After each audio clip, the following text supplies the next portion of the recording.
wabarakatuh. Alhamdulillahi rabbil alamin. Wassalatu wassalamu ala asyrafil mursalin Sayyidina wa maulana Muhammadin wa ala alihi wa sahbihi ajma'in. Asyhadu an la ilaha illallah wahdahu la syarika lah wa asyhadu anna Muhammadan abduhu wa rasuluhu man la nabiyya ba'dah. Allahumma salli wa sallim wa barik ala sayyidina Muhammadin wa ala alihi wa sahbihi ajma'in, amma ba'du. Qala Allah ta'ala fil Qur'anil Karim, a'udzu billahi minasy syaithanir rajim. Bismillahirrahmanirrahim. Yarfa'illahu alladhina amanu minkum walladzina utul ilma darajat. Sadaqallahul azim. Bapak Ibu jamaah Masjid Baitur Rahim yang dirahmati Allah Subhanahu wa taala. Segala puji dan syukur mari sama-sama kita persembahkan kehadirat Allah Subhanahu wa taala. Pada malam hari yang berbahagia ini kita dapat kembali hadir di masjid yang kita cintai ini guna menunaikan kewajiban kita salat fardhu maghrib secara berjamaah. Selanjutnya akan kita ikuti kajian fikih sebagaimana telah ditetapkan oleh pengurus. Bersalawat kita kepada Nabi kita Muhammad sallallahu alaihi wasallam.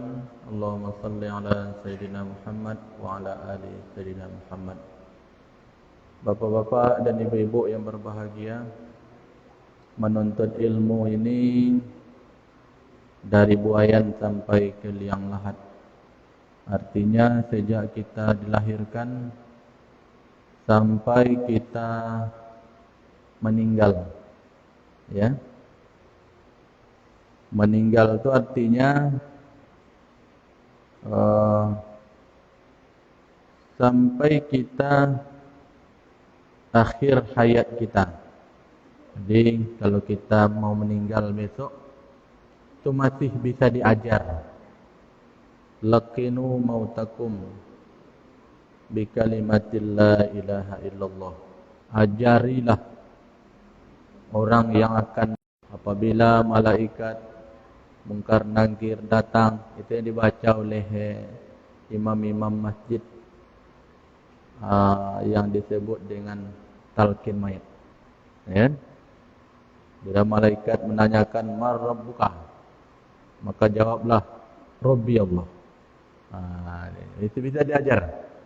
Nanti di dalam kubur itu bisa diajar. Begitulah pemahaman daripada ulama kita.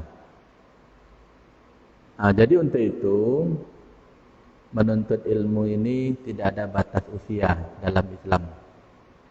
Kapan saja, di mana saja kita harus memanfaatkan segala kondisi keadaan. Alhamdulillah pengurus sudah memberikan kesempatan kepada kita untuk mendapatkan ilmu minimal sekali seminggu dalam pengajian rutin setiap malam Ahad. Orang yang berilmu itu, kata Imam Ghazali, dibandingkan dengan orang yang tidak berilmu, kalau dia beribadah. Solat orang yang tidak berilmu semalam suntuk. Solat orang yang berilmu 2 rakaat lebih baik ketimbang solatnya orang yang tidak berilmu semalam suntuk. Yang bedanya kan. Dalam riwayat lain dikatakan setan itu lebih takut orang berilmu sedang tidur ketimbang orang yang tidak berilmu sedang solat. Bayangkan tu. Dia berilmu tidur, takut setan itu. Karena orang berilmu itu dia tidur dia punya adab-adab tidur. Sebelum tidur dia berwudu. Sebelum tidur dia baca ayat-ayat Al-Quran, baca doa. Sementara orang yang tidak berilmu solat, tak hapu-hapu yang dipikirnya kan. Jadi untuk itulah kita harus belajar supaya amal ibadah yang kita lakukan rutin, solat kita yang sudah berpuluh-puluh tahun ini, ya, solat wajib yang kita kerjakan sejak kita balik berakal, 15 tahun lah umur kita sampai hari ini. Sudah ada yang usianya 60 tahun, sudah ada 65, berarti sudah ada 50 tahun solatnya, atau 40 tahun solatnya. Nah inilah yang perlu kita sempurnakan. Supaya apa? Supaya solat kita itu semakin bernilai di sisi Allah Subhanahu wa taala. Ya, Ibu yang dirahmati Allah Subhanahu wa taala, fikih ini sangat penting karena dia hubungannya dengan hukum-hukum yang berkaitan dengan ibadah kita. Kita sudah belajar tentang bersuci, wudu, ya. Dan malam hari ini kita coba melihat tentang hukum tayamum. Ya, Bu ya. Tayamum. Tayamum itu adalah pengganti wudu. Kalau diterjemahkan, tayamum itu adalah menggunakan debu yang suci lagi bersih sebagai pengganti air untuk mengesahkan ibadah tertentu.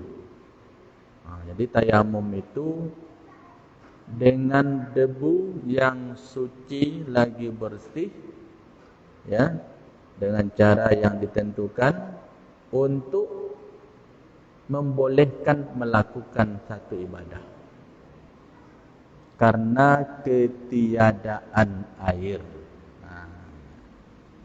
Saya kira kita kalau di Indonesia ini masih tinggal juga, kita di Indonesia ini tidak akan pakai tayamum.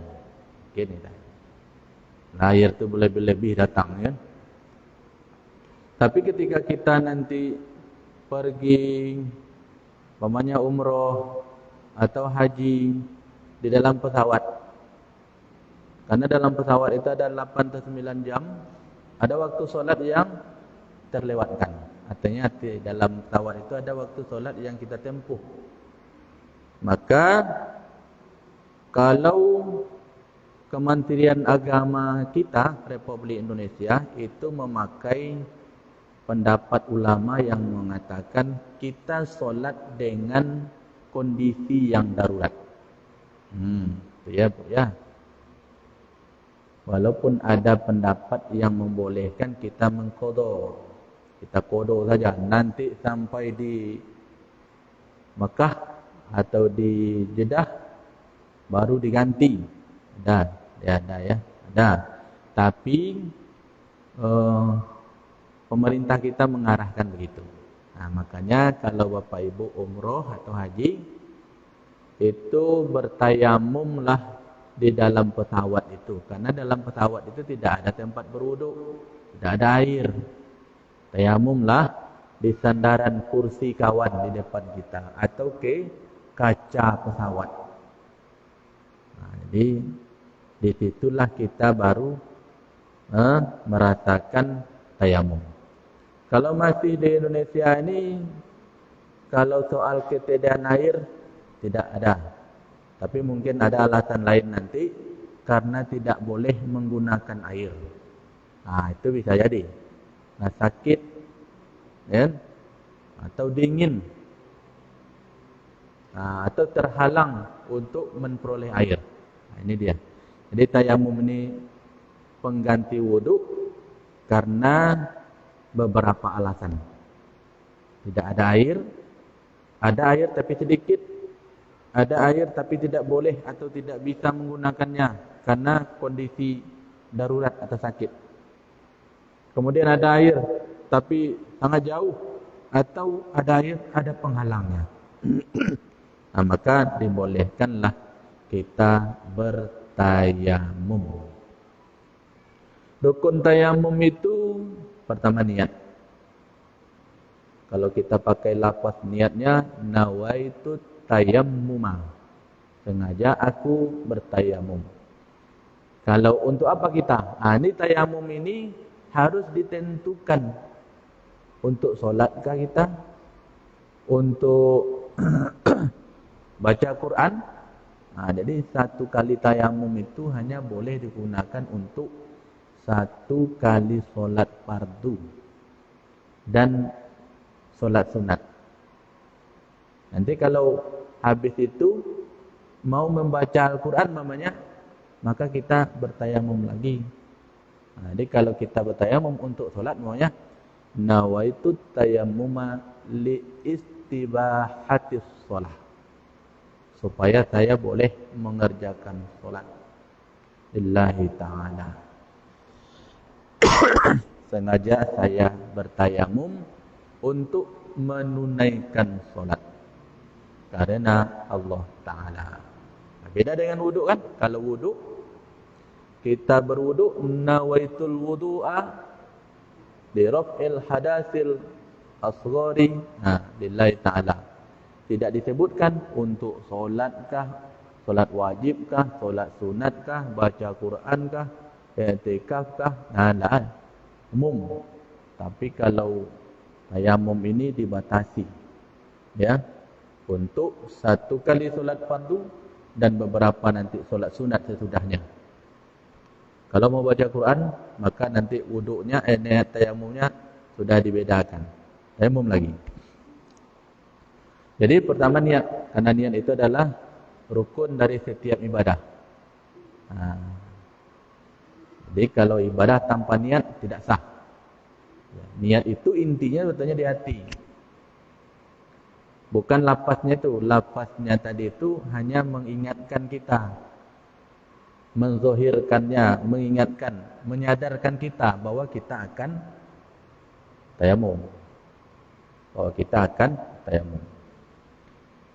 Jadi lafaz niatnya itu di lisan, tapi niatnya di hati. Kalau dalam pemahaman mazhab Syafi'i, itu niat itu di dalam hati ketika kita memulai mengerjakan rukun ibadah itu. Jadi kalau kita sholat namanya sholli fardal maghribi salasa raka'atin ma'muman lillahi ta'ala. Itu lafaznya itu. Niatnya di mana dipasang? Ketika kita mengangkat takbiratul ihram. Allahu Akbar. Itu ditasdikkan di hati kita sholat maghrib. Di situ letaknya lafaz niat itu. Makanya takbir kita panjang-panjang. Allah, di situ kita memasang niat. Itu pendapat Imam Syafi'i. Kalau yang lain kan beda. Allahu Akbar. Ya enggak? Itu niatnya di mana itu? Niatnya sebelum dia ya takbir itu. Allahu Akbar. Kan tak sempat itu. Kalau kita kan panjang. Allahu Akbar. Itu di dalam hati kita mentasdikkan, mesirkan niat kita akan mengerjakan sholat. Ya, karena niat itu rukun. Sama dengan tayamum tadi, dia merupakan rukun daripada tayamum. Kemudian yang kedua, menyapu muka. Itu rukunnya. Jadi kita cari tanah atau debu yang bersih, yang kering, jangan yang basah. Kalau biak itu hitam belum kuat kan? Locak cari yang bersih. Pasir itu juga termasuk itu. Disunahkan kita ya menipiskan tanah itu, ya, sunnah itu. Jadi apabila sudah dapat itu syaratnya sudah masuk waktu. Cari dulu, tidak jumpa air, tapi waktu sudah masuk, baru kita bertayamum. Itu syaratnya ya. Rukunnya dulu. Jadi dengan tanah yang bersih lagi suci. Kemudian letakkan telapak tangan kita di atas tanah yang, jadi kedua-duanya diletakkan. Ya. Sudah diletakkan, kita lafazkan niat. Nawaitu tayammuma liistibahis shalah lillahi ta'ala. Jadi aku tayamum untuk salat lillahi ta'ala. Kemudian sunnah hukumnya ditiup. Debu itu ditiup supaya tidak tebal, jadi dia tipis. Sunnah hukumnya. Kemudian disapukan ke muka. Sapu ke muka ini tidak seperti wuduk, tidak rata betul, ya. Sekedarnya saja, ya. Ya, tapi tangan ini biasanya tangan kita ini sudah menutupi wajah kita. Sekali sapu aja sudah cukup. Ya. Nanti satu kali saja. Kalau mau dua itu sunatnya. Boleh dua. Ya, kalau rasanya kurang boleh dua. Itu sunat. Itu yang kedua rukunnya, menyapu muka dengan tangan. Nah. Wamsahu biwujuhikum. Famsahu biwujuhikum. Itu ayat ini ya. Kemudian wa arjulikum. Ya, minhu. Kemudian wa aidikum, tangan, bukan kaki, tangan. Jadi yang ketiga rukun daripada tayamum itu menyapu dua tangan. Jadi diletakkan lagi tangan tadi ke debu, maka kemudian disapu dulu tangan kanan. Ini sunatnya ya, tangan kanan dulu. Ditaruh tangan kiri di bawah. Ya, di sunat boleh dirubah-rubah. Ada sunatnya di tempat lain boleh. Ya. Ya. Sunatnya sampai ke siku. Jadi beda wuduk. Kalau wuduk itu memang sampai ke siku. Kalau tayamum itu wajibnya hanya sampai ke sini. Gini kan lagi. Ini dibetukan. Jadi kalau sunatnya ya, ini dia. Sunat hukumnya dia sampai ke siku. Wajibnya hanya sampai ke pergelangan tangan.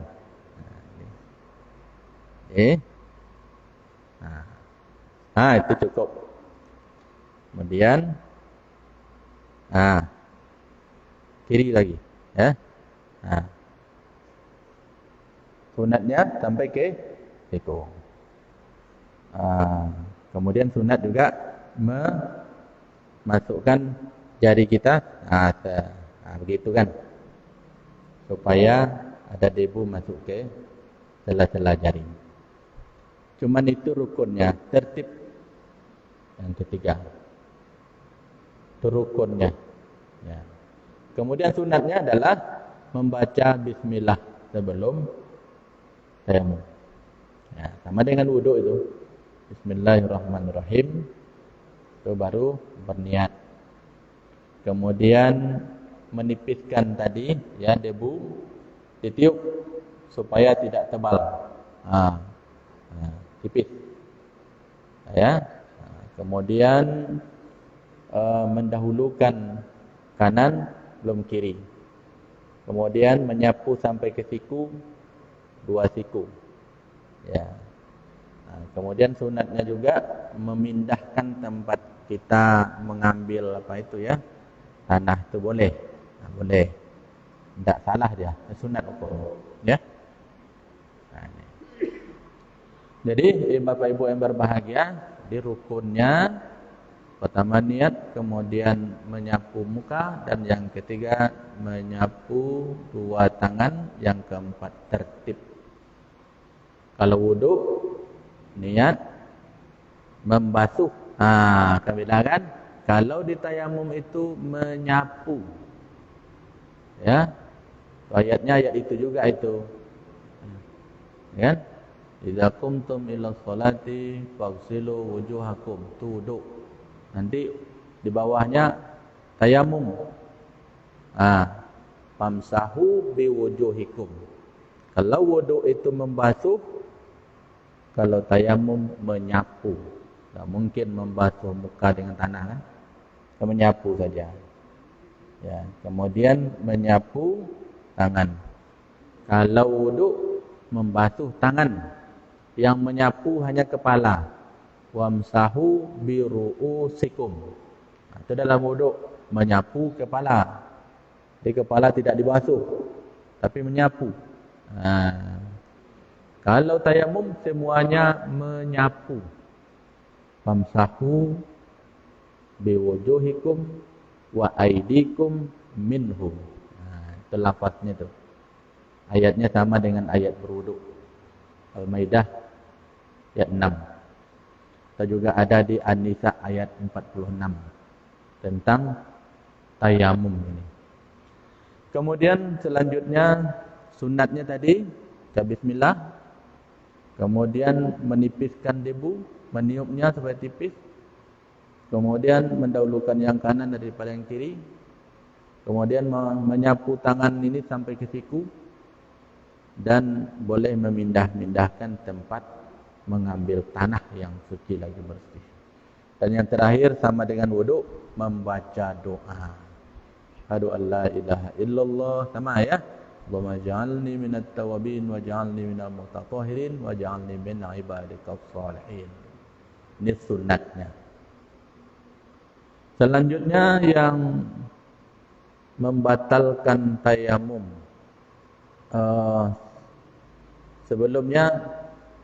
Sebelum sampai ke situ, penyebab tayamum. Ya, apa sebabnya kita tayamum? Satu, karena tidak ada air. Dalam pesawat tidak ada air. Maka boleh bertayamum. Dengan catatan sudah masuk waktu sholat dan sudah berusaha untuk mencari air. Dicari dulu. Dah azan, dicari. Tak jumpa-jumpa. Maka disitulah jatuhnya kewajiban bertayamum. Kalau ada jumpa ini, tak bisa lagi. Batal dia tu. Aku ni kan. Kalau sudah solat, tidak perlu diulang. Tapi kalau baru solat, nampak air, itu dibatalkan.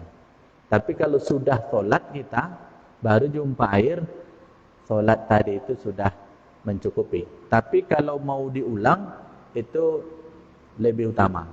Lebih utamanya diulang. Dengan catatan dalam masih ada waktu. Kan gitu kan. Itu kan ada kisah perjalanan sahabat Rasul itu. Mereka pergi keluar daerah. Lalu mereka tidak jumpa air. Lalu waktu solat masuk, mereka tayamum. Kemudian solat. Sesudah solat, tak lama jumpa air. Jumpa air, yang satu berwuduk dan solat. Waktunya masih ada. Yang satu tidak. Disampaikan kepada Rasulullah kejadian ini. Kata Rasulullah, yang pertama tadi sudah menjalankan syariat. Yang kedua mendapat 2 pahala. Nanti kan bijaksananya Rasulullah itu kan. Bukan disebutnya yang pertama itu betul. Yang kedua ini membuat-buat nih, bid'ah. Tidak. Jadi ternyata yang pertama itu sesuai dengan syariat. Itu ketentuannya. Yang kedua ini kata Rasulullah, yaitu mendapat 2 pahala. Solatnya 2 kali. Gitu bijaksananya Rasulullah. Jadi tidak ada air dengan syarat dicari. Ada waktu masuk, dicari. Ya, dicari air. Kalau tidak jumpa, maka kita bertayamum untuk solat. Untuk solat. Tayamum itu sekali lagi untuk satu solat fardu. Jadi nanti kalau waktu maghrib sudah habis, kemudian solat sunat kita, selesai dia. Waktu isya masuk nanti, kita harus pula bertayamum lagi kalau tidak menjumpai air. Yang kedua, ada air tetapi terhalang untuk menggunakannya. Ada uzur, sakit. Misalnya ya, sakit tidak bisa menggunakan air. Maka tayamum. Umpamanya kakinya yang kena. Kakinya tidak bisa di air. Maka alat tayamum itu kan cuma dua, muka dengan tangan. Ya kan? Nah, cuma muka, tangan. Jadi uzur menggunakan air bisa ditukar dengan tayamum. Sakit. Kemudian karena dingin yang bersangatan. Nah, kalau di Indonesia ini tak jumpa kita itu. Tak jumpa. Kecuali demam. Demam bisa jadi juga ya. Demam bisa juga. Kalau memang kita kalau menggunakan air sakitnya semakin parah. Maka bisa menggunakan rukhsah, keringanan untuk bertayamum. Kemudian yang selanjutnya ada air tapi sedikit sekali, hanya untuk minum. Kalau buat wudu maka dikhawatirkan bisa kehausan. Gitu ya. Ada airnya ini, tapi cuma ini satu-satunya. Dan umpamanya dalam kondisi panas terik, kalau ini dipakai untuk wudu, dia nanti akan kehausan. Itulah pertimbangan Allah itu sangat bijaksana, ya. Kalau kita kan harus wudu. Itu kan? Allah tidak. Silakan diminum. Ya, diminum air ini, maka diganti wudunya itu dengan tayamum. Jadi kalau ada air tapi sedikit, maka itu boleh bertayamum. Selanjutnya ada air tapi jauh sekali. Kalau dalam fikih itu saya tengok 2,5 kilo. Di fikih ini pendapat lama 2,5 kilo. Kan jauh tu jalan kaki kan pakai onda aja petnya. Jadi mungkin kalau dulu kan 2,5 kilo itu kan jalan kaki. Jadi kalau diterjemahkan bahasa itu kan jauh, begitulah, sangat jauh. Jadi kalau kita kejar dengan kendaraan atau Honda, menyulitkan. Jadi kalau agama ini kan konsep Islam itu tidak menyulitkan. Tidak menyulitkan. Jadi ada solusi dalam kesulitan. Ada air di simpang Kumung sana. Bisa pakai Honda maunya, atau pakai mobil, tapi ini kan menyulitkan. Sementara ada penggantinya yang sudah dibuat oleh Allah berupa debu dan tanah. Di mana-mana benda itu ada. Jadi begitulah ajaran Islam itu memberikan kemudahan, bukan memberikan kesulitan. Itu kan dalam ayat Al-Baqarah 184 gitu ya, dan tentang puasa itu kan 85. Kemudian Allah menginginkan kemudahan bagi kamu, tidak menginginkan kesulitan bagimu. Atau ada air di dalam dalam hutan kan, tapi ada harimau di situ, ada binatang buas. Kita mau berwudu, ada binatang. Kalau dekat mati, tayamumlah, ya kan? Inilah keringanan. Jadi beberapa syarat ini harus ada sebelum kita bertayamum. Jadi tidak sembarang-sembarang aja. Kalau ada air, tidak boleh tayamum. Tidak ada halangannya kan? Tapi kalau sakit, dingin yang bersangatan, atau kondisi air ada tapi sedikit, atau air ada tapi jauh, air ada tapi ada penghalangnya, ada musuh. Inilah keringanan-keringanan ini yang Allah berikan supaya ibadah kita tidak terganggu dengan kondisi-kondisi semacam ini. Nah, ibu-ibu, bapak-bapak yang dirahmati Allah Subhanahu wa taala, untuk itu ini kalaupun tidak dapat diamalkan atau mungkin dalam kondisi normal di kita ini tidak akan ada. Nah, tapi bisa juga kalau kita sakit kan. Kalau sakit itu bisa jadi, bisa tayamum, atau dingin yang bersangatan, atau kita demam. Sama ya, itu pertama. Jadi yang membatalkan wudu, membatalkan tayamum. Ya. Jadi keluarnya sesuatu dari hubul dan dubur, ya, termasuk buang angin, ya. Ya, itu sudah masuk kalau dalam pemahaman Syafi'i, bersentuhan kulit laki-laki dengan perempuan yang bukan mahram, ya. Kemudian tidur atau duduk, ya. Tidur, kalau kita duduk iktikaf tertidur, tapi jangan berkoruh tu. Ada donga orang berbuah. Tidur di tempat duduk kita, kita sedang Jumat ni ya, khutbah tu biasa kita tu tertidur kan. Tapi masih terdengar itu. Barakallah. Jago dah kan. Mulai dah khutib tu mulai alhamdulillah. Itulah mulai itulah. Selesai khutib donga. Tapi ni dapat diputih tu. Itulah tu harus berwuduk lah. Kalau lah mengenjes sebelumnya kan, atau berkoruh. Lagu udang lu koruhnya daripada khutbah kan. Jadi kalau sudah tidurnya hilang, tak dengar lagi orang bicara, itu dah harusnya berwuduk lah. Jangan dicukupkan untuk langsung sholat. Sama dengan tayamum juga begitu. Ya, tidur. Kemudian mabuk, ya kan? Pingsan dia. Hilang akalnya. Ya.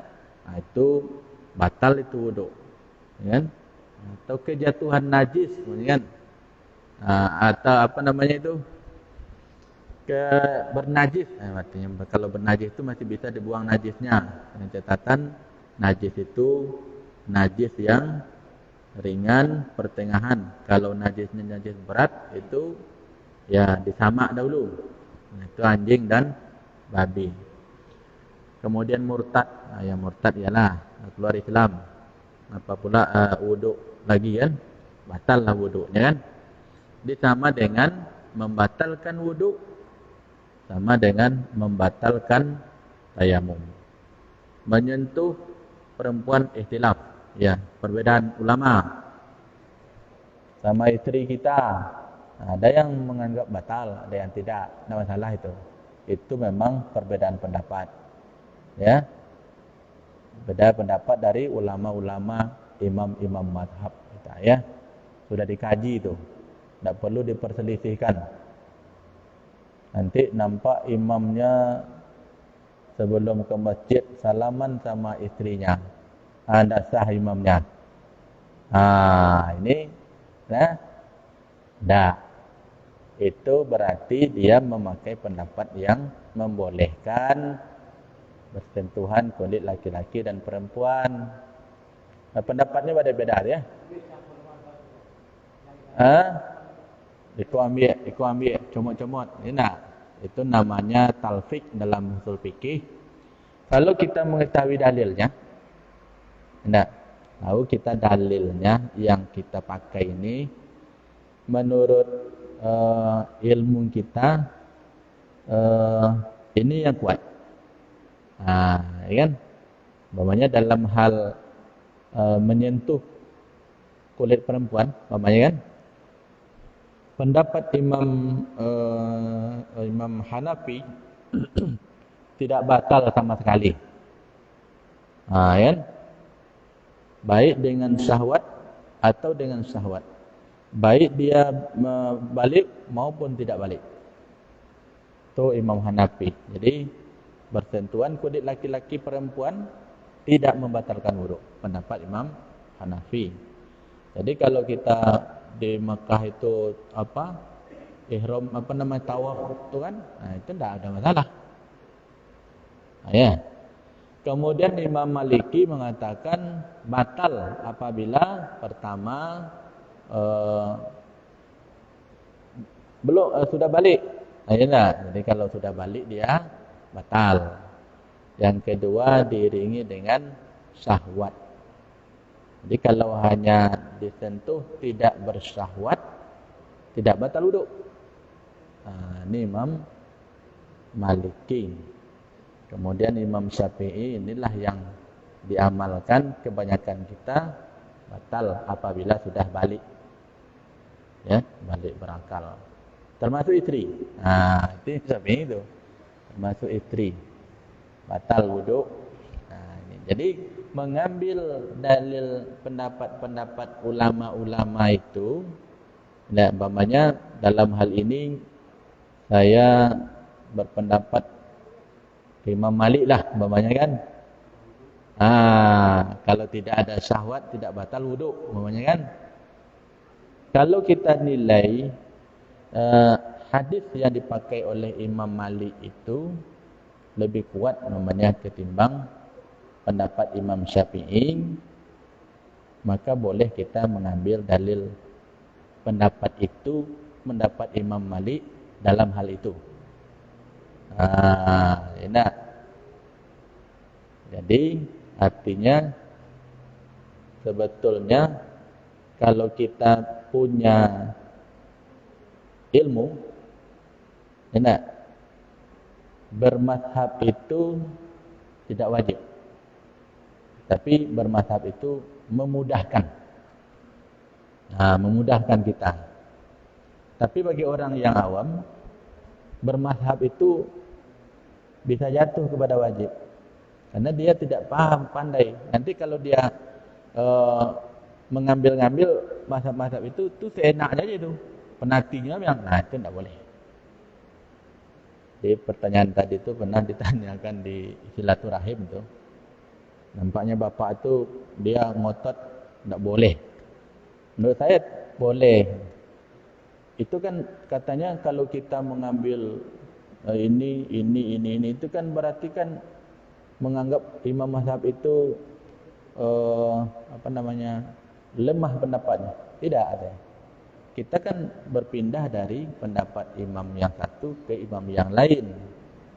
Karena menurut kita dalil yang dipakai oleh imam ini lebih kuat ketimbang imam ini. Itulah nanti kembali kepada apa yang disampaikan oleh imam mazhab itu. Apabila pendapatku, fikihku kata Imam Syafi'i, Imam Hanafi, Imam Maliki, ya, bertentangan dengan Al-Quran dan hadis, tinggalkan. Artinya bukan bertentangan. Ketika kita menganggap berdasarkan ilmu yang kita miliki, pendapat ini lebih kuat, maka kita tidak salah mengikuti yang ini. Jadi, umpamanya dalam hal berwuduk membatalkan wuduk, kita pakai ini. Dalam cara berwuduk, kita pakai ini. Kalau menurut kita dalilnya lebih kuat, tidak masalah. Dengan catatan kita punya ilmu. Kalau saya lebih cenderung ke Maliki tadi. Ya, membatalkan wuduk. Tidak membatalkan wuduk. Karena ada dalil hadis yang kuat menurut saya kan. Nah, Rasulullah itu apabila dia mau sholat ke masjid, ya kan? Dia selalu mencium istrinya. Itu dalil yang dipakai oleh Imam Hanafi dengan Imam Maliki itu. Ya, jadi sampai saat ini saya tidak menganggap itu batal wudu. Karena saya memakai dalil ini. Dan itu tidak masalah. Kalau dalam ikhtilaf macam ini kan, kita tidak boleh, ini yang ini tidak bisa jadi imam nih, karena dia tadi mau pergi ini sudah dipegang istrinya. Nah, itu kan perbedaan pendapat. Kecuali ada dalil yang sangat tegas yang mengatakan tentang itu. Mengapa terjadi perbedaan? Tentu karena dalilnya tidak kuat. Nah,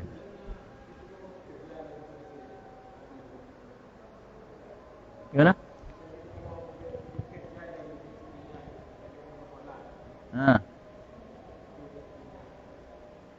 Jelas dah. Kerja apa?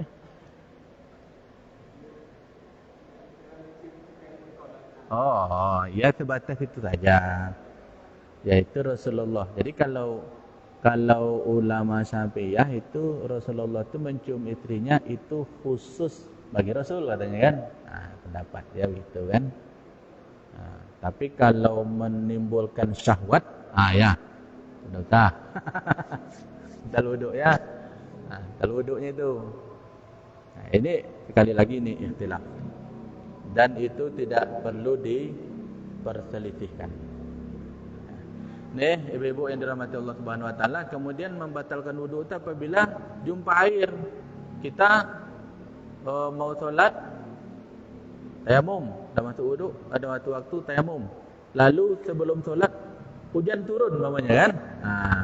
Hujan turun kan, kecuali apabila kita sudah selesai salat. Sudah salat kita kan, kita berjalan jumpa air. Ada dua kemungkinan. Kalau masih ada waktu, boleh kita ulangi solat kita dengan berwudu. Kalau tidak diulang, solat yang tadi sudah mencukupi. Kemudian penghalang-penghalang tadi tidak ada lagi. Umpamanya kalau kita sakit, sudah sembuh sakitnya. Kalau kita umpamanya di dekat air itu ada binatang buas, sudah tidak ada lagi. Maka itu batal tayamum kita. Kalau penghalang-penghalang itu sudah tidak ada. Bapak Ibu yang dirahmati Allah Subhanahu wa taala, mudah-mudahan kajian tentang tayamum ini bisa kita pahami dan mungkin satu saat nanti kita bisa amalkan. Kondisi sakit atau dalam perjalanan yang tidak ditemukan air, kalaupun ada air tapi sedikit, ini bisa kita bertayamum dengan menggunakan tanah yang suci lagi bersih. Karena waktu kita sudah masuk, mudah-mudahan bermanfaat untuk kita bersama. Apa yang saya sampaikan ada manfaatnya, datang dari Allah. Ada kurangnya tentu ada kurangnya kami sendiri. Lebih dan kurang banyak maaf. Billahi taufiq wal hidayah. Wassalamualaikum warahmatullahi wabarakatuh.